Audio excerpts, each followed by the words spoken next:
friends! Yesterday I taught a gardening class at the Santaquin Preparedness Fair, and I recorded it so that if you weren't able to attend and you missed it, there was a really good conversation, there was really good attendance, and a lot of really good questions. So enjoy, here it is. Since the 1940s, they've been able to track the vitamin and nutrient content in foods. They have a whole database of all of the nutrients that foods have held since 1940s. So if you imagine that now we have industrial agriculture, we have conventional methods of growing. If you were going to the store and you wanted the same vitamin A content that would be in a 1940s carrot, how many carrots do you think it would take bought from the store today? 40? About 40? 10? Any other guesses? It's 99. You would have to eat 99 carrots today to equal the amount of vitamin A in a 1940s carrot. Now apples are a little different. You know, they've got deep roots, there's orchards, trees. So how many apples today do you think you would have to eat to equal the amount of iron in a 1940s apple? Any guesses? 26. 26 apples today to equal the amount of iron in a 1940s apple. So with industrial agriculture, they are killing all the weeds. They're using Roundup, which is an antibacterial. It actually kills not only the weeds, it kills everything in the soil. So we have dead soils. They go in, they plow, tilling the fields, and then they'll spray a fertilizer, NPK. Well, our bodies need a lot more than that. So all of the soils are not having the nutrients returned to them. They're just having them leached out every year, every time that they're growing. And so even the organic industry, it still is an industry, and they aren't returning nutrients to the soil. They're just using organic sprays and methods, all right? So this is why we need to garden.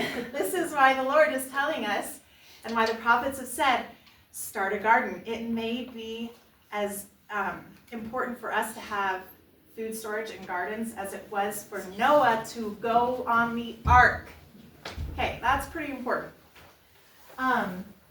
So what we're talking about is what makes the difference. It's the soil. The soil is everything in a garden. So we need to be babying our soils. We need to be building them up. And how do we build our soils? We are building a world in our gardens. We are putting compost, worms, the mycelium that mushroom fungus goes through, and actually it's amazing. Soil is amazing. We need bugs in our soil. We need poop. We need poop in our soil. We've got to put manure in. Minerals, we can add organic amendments like azolite and bone meal, wood ash, but don't till. Tilling is the earthworm's job. They go and they bring those nutrients and they mix it up, okay? So conventional methods kill our soil, and we can actually have a 1940s carrot from our home gardens when we're adding that compost, when we're taking care of our soil. Okay, everyone good with that? If you are going to start your garden, I'm just begging you, please make sure that you get it set up right. Take the time, put in that little bit of effort, and set up that garden right. Make sure that you have a barrier between your grass, make sure you're keeping the weeds out, and putting right dirt in. Now, you can change any soil. You can amend it, you can add.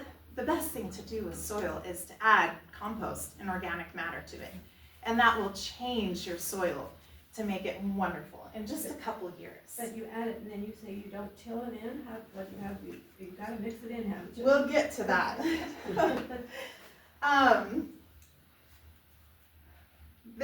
Yes. So we need to set it up right. If we're using our existing soil, we're gonna be adding in that organic matter. And the first time that you set it up, yeah, you can mix it all in. And you can have, so when you mix it in and when you start building the world, the layers and the temperature of the soil will determine where the worms live, where the mycelium is, where the bugs are. And so if you're flipping the world upside down every time that you're gardening, then that world is going to have a reset in order to get going and to be the best that it can be every time. That's why I say don't till. As well as when you till, you're creating a hard pan right underneath that that the tiller, like it pushes it and makes this hard pan crust that roots have to break through to be really deep. Unless you have a deep tiller that goes down. Well, roots the don't- deeper it is, the deeper that hard pan will be made. Okay, so if you're starting a garden, so there were a couple here that had never gardened before, that don't have gardens. When you start your garden, start out with the best soil that you can. But don't buy the bags. They're so expensive. Buy in bulk, okay? There's a lot of places that you can go to buy bulk soil. You can go to Olson's, you can go Old Mill Spanish Fork, and they'll give you a whole big cubic yard dumped into a trailer. Find a friend, borrow a trailer or a truck, and then start your garden with the best dirt possible. So, what is stopping you from gardening? What are some of the normal things that stop us from actually gardening? What are the barriers? Time. Don't know what we're doing. Don't know what you're doing. Yeah? I want to raise beds. Mm-hmm. Maybe health, getting down and doing that bending. That is maybe, okay, so we've got Cost. time, weather, money, space, health. There's a lot of things that are stopping us from gardening, right? But I'm here to tell you that there is a way that you can have an easy and enjoyable garden experience. I'm going to tell you my 2 secrets to make gardening enjoyable. And the first one is mulch. I cannot say enough about mulch, you guys. Actually, I can't. I have this whole page. The benefits of using mulch. Mulch improves soil health. It reduces weeds. It conserves water in gardens. It regulates temperature. And it can also prevent soil erosion and disease. Okay, so think of it like this. Mother Nature is modest, and she likes to be covered. And if you don't cover her, the weeds will. And if you don't think mulch is important, just go walk through a forest. Go look at the forest floor. So let's talk about some of the things that mulch does to help. Soil health. This is why I love organic mulches. It improves the soil structure.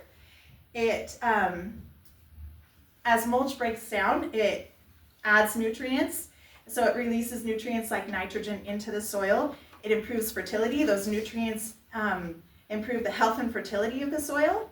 The next one is one of the best things, weed control, okay?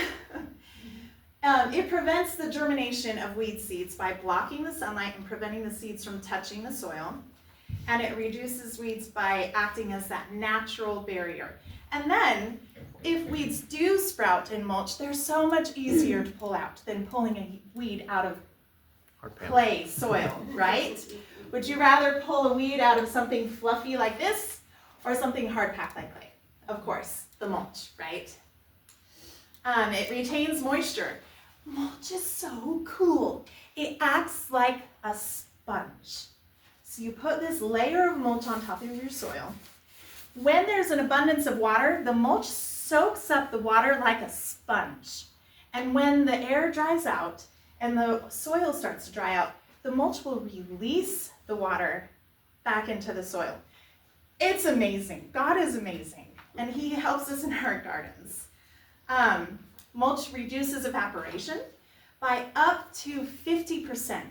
So that that evaporation that would normally happen on the top layer of our soil, if we put mulch on, it reduces that by at least 50%. And it moderates soil temperatures. So in the summer, the mulch acts like a barrier. It doesn't allow the sun to bake your root systems. And then in the winter, it acts like a blanket, and it just insulates your plant root systems. Other benefits. We talked about a little bit about soil erosion, but it also reduces the severity of some diseases that your plants will have. It keeps mulch. It's amazing. It keeps fruits and vegetables clean, so you're not getting mud splattered all over your vegetables. It reduces vegetable spoilage, and it's just pretty. It provides an attractive background for your plants. So, I got my mulch at the Payson landfill.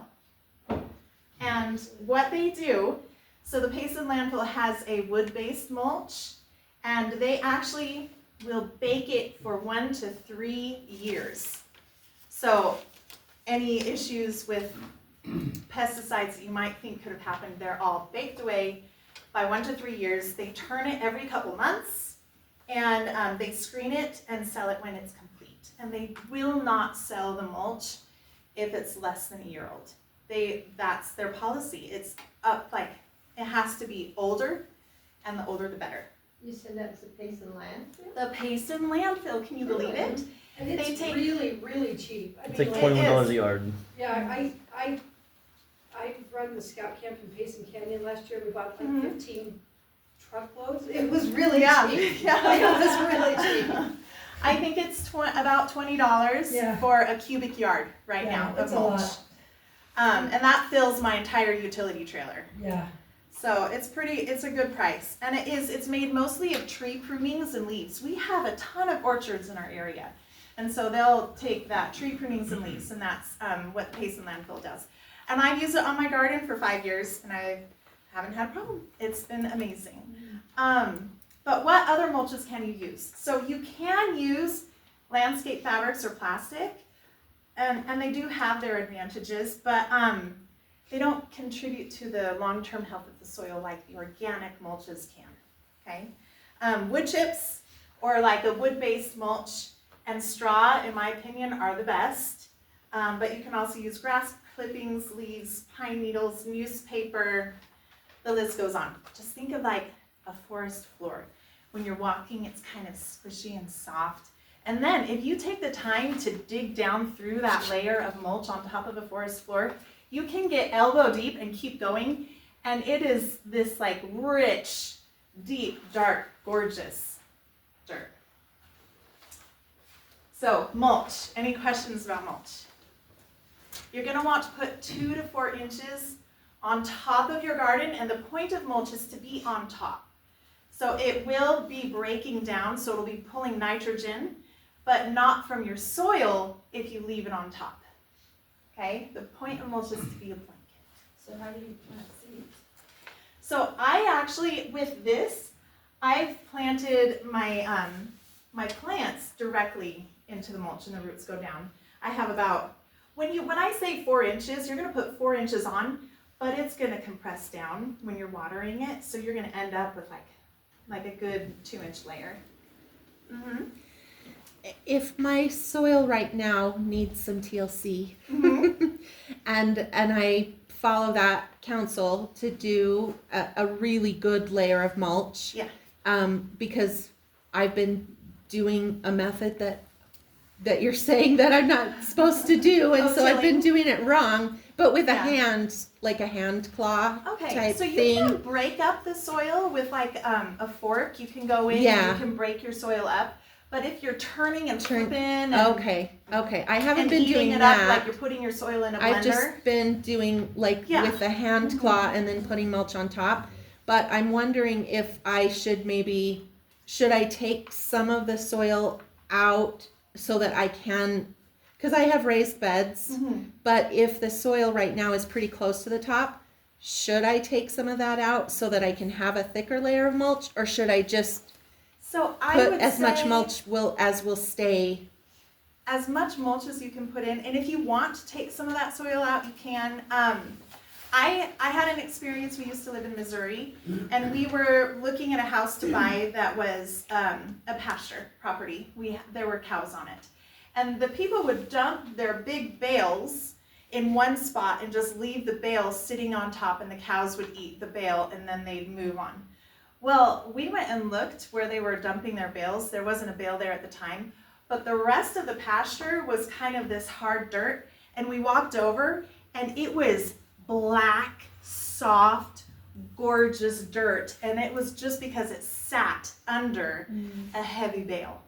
So mulch is going to change your garden.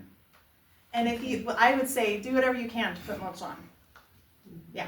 What do you do about planting seeds? You can't plant them in the mulch. Yeah, so I'm sorry. I moved on before I completely finished. You make a little furrow in the mulch, okay? And you plant the seeds down into that furrow, and you can just put a little bit on top, but then you'll water, and as the plants are growing up, you can put the mulch back around those So you plants. dig down to where the dirt is. to Yeah. plant your seeds. I even would just I take a pencil and I'll just make a line and I'll plant down in. You can plant in the mulch. You can. Most of the seeds will grow in the mulch, but you don't want it on the top because the wood kind of floats to the surface and the dirt goes below. And if it's in with the wood chips, it's going to have a harder time. So if getting you're its roots planting down. something like carrot seeds, which Mhm. like barely gets in the dirt, Mhm. and it's gonna fall down into the mulch. So and be mulch is way one of the- low. Yeah, but mulch is one of the best things for carrots because carrots need to be moist in order to germinate. So They it'll still need to grow. have a constant moisture. And those carrots, every time I'm planting my carrots, I get more carrots growing with my little furrow than I would in just dirt with a little bit of sprinkle on top. But it will keep those carrots in a dark and moist environment. Yeah, I'm telling you. If you don't believe me, go try it and come back and talk to me. Okay, so the next secret to an easy, enjoyable gardening is automatic watering. I am a busy mother of 6 boys, and if those plants aren't getting a consistent amount of water, I think we do every other day. We'll water our plants, let it dry out, and then we'll water again. But it's consistent and it's the same amount. What was that? 7 minutes. Left? You're moving Okay. slower. Faster. We're gonna skip a lot of the benefits of the automatic water because really it's what's better than automatic watering, right? In my mind, it's the biggest benefit is the consistency, so that I don't have to be consistent. And I can leave, I can take a vacation, and I can come back, and my garden is still thriving, and I have zucchinis the size of boats. And so the only thing I have to do when I come back from vacation is harvest. Automatic watering is key, especially for someone like me. But if you're going out and you're watering your garden every day, more power to you. I don't know how you do it because there's always sickness, there's things that come up, there's meetings, and you just forget. So the automatic watering puts your garden in a state of peaceful happiness where you can just go out there and you can be like, hello garden, how are you? How have you been? I haven't been here for a week, but look, it's the best.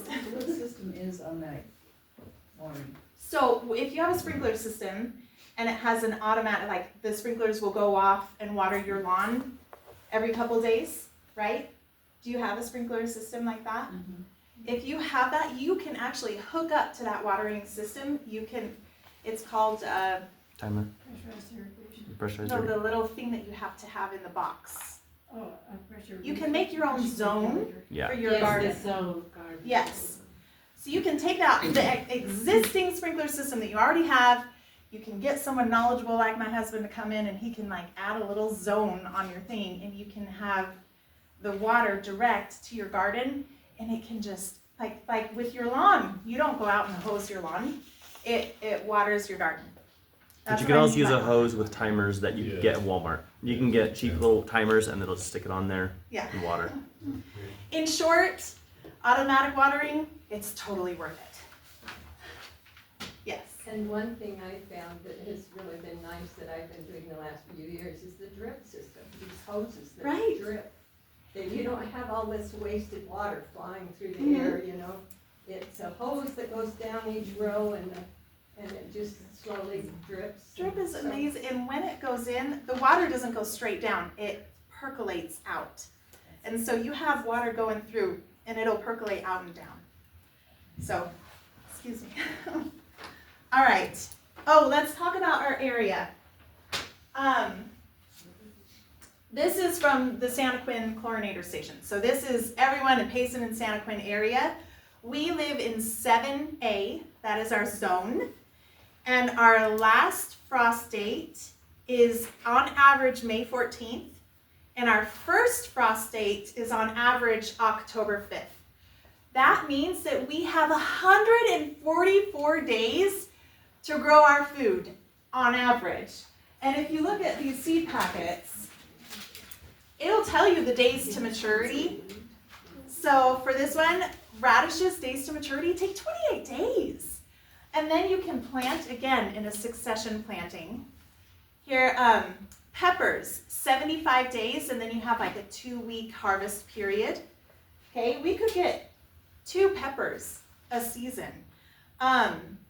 Green beans, 63 days. We could do a succession planting. So if you have a small space, just know that you could actually get 2 harvests a year in that small space, and that will help you to grow more food. You could also extend the season by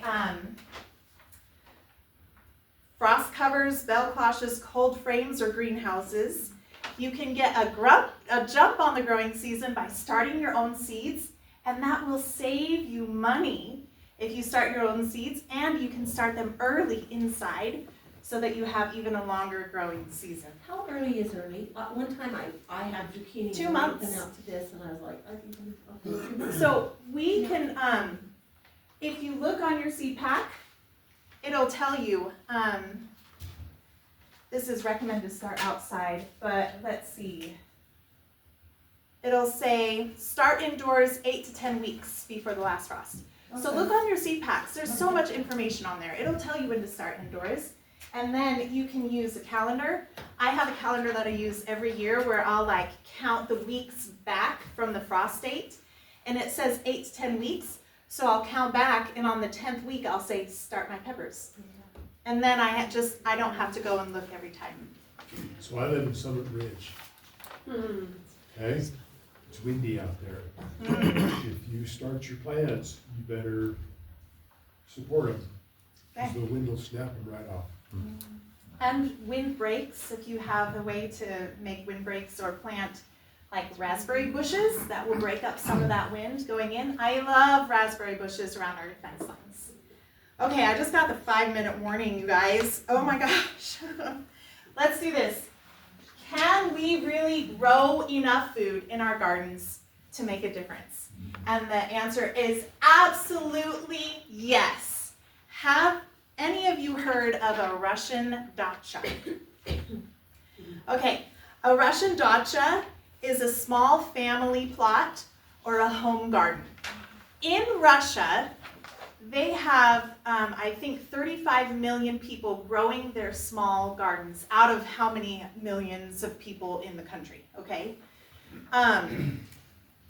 They have been able to produce up to 90% of the nation's food in small family gardens.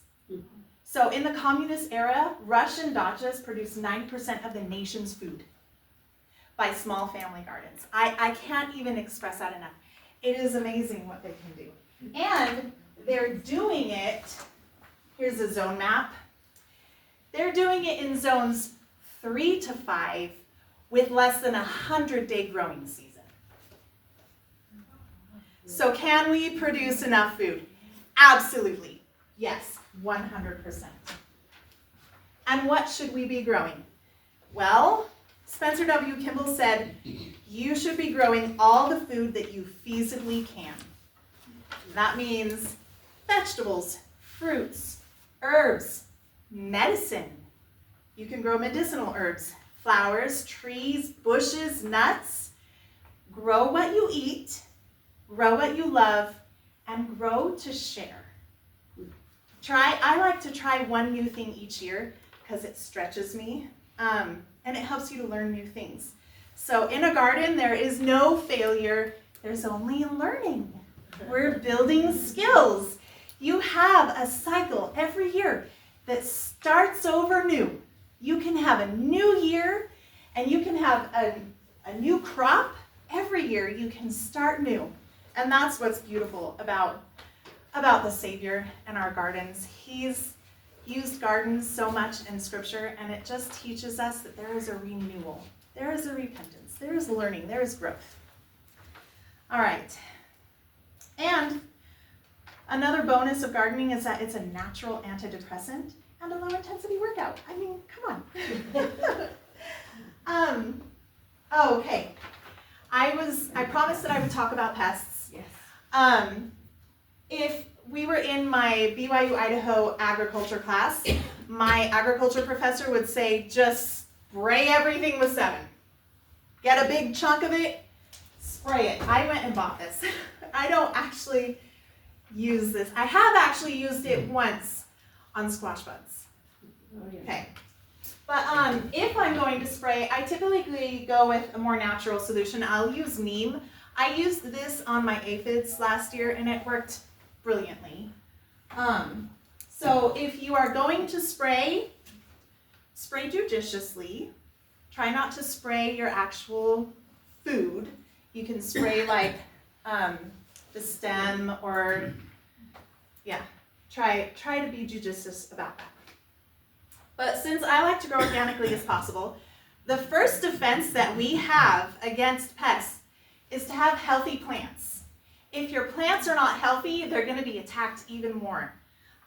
What makes healthy plants? Let's hear you say it. Mulch. Mulch. Thank you. That's what I want you to go out of this class with. So start with healthy plants. There's a couple ways to deal with certain pests. So for instance, squash buds. I go into the year ready gung-ho and go into battle, and I will put on gloves and I'll get a cup of Dawn soap and water, and I'll pick off those buggers and I will watch them drown like this. And it's really satisfying, but it's a lot of work. So you need to stay on top of it or they will win the battle. So pick them off, get rid of the eggs. An organic suggestion, a friend made a well of water around the squash plant, and all the bugs go up to the top, and she got her vacuum and vacuumed the bugs off. Oh, yes, when you're watering, they'll go up into the plant. So after your automatic water happens, you can go out. So I have my water going off in the morning, and then it's my quiet time. My peaceful time is when I go out to the garden. And also when I'm angry at my boys, I will go drown squash bugs. There's also ladybugs and praying mantis, but when you release them in your garden, remember you're releasing them for the world. Okay? I think marigolds help too. Yes. Plant marigolds in your. You can plant marigolds. There are onions. There's companion planting that you can do for certain pests, for certain plants. Physical barriers. So cabbage, broccoli, all the brassicas. I'll take a fine netting and I'll just put it over the whole bed. And I'll grow one bed of brassicas and I'll keep those cabbage worms out. And it works really well. Just cover that bed. They don't even need any pollinators because cabbage and broccoli you're going to eat before it flowers, right? So you can just cover that and leave it on. Traps, you can trap, like earwigs, you can trap them with soy sauce. Slugs, you can trap with beer. You just put like a container of beer or soy sauce in. That works. You can use a yellow sticky trap or a piece of paper, but be cautious with that because it will trap beneficial insects as well. And then don't let your chickens in your garden. They'll tear it up, but you can let ducks into the garden when the plants are grown and full. And then how many of you have a problem with deer? Okay, I can give you some links. I don't have time to go over it right now, but I can give you some links to some helps with deer. So talk to me after. Okay. Any questions? On the subject of chickens, we let our chickens out after the garden was established and they don't mess with it Okay. They don't scratch? at all. All right. Yeah, it was an experiment, we tried it towards the end of last summer, they don't mess with it. Okay, I assume brilliant. the chicken, because it's bigger, Yeah, yeah. when they were little shoots, I think they'd have beaten them, but. Yeah, the little shoots, they'll just But decimate. it's when they were big, they didn't mess with them. With the mulch and stuff, Mhm. you don't do rotating crops because of, it depletes this, and so you need to plant this that year. I rotate every year. Okay. I have a huge garden. I have 12 garden beds that are 16 feet long, and then I have 5 4x4 garden beds in my front. So that's probably why they asked me to teach this class, because my garden is massive. But I will take, if I have tomatoes in one bed, I'll move the tomatoes to the next bed the next year. And that does help a lot.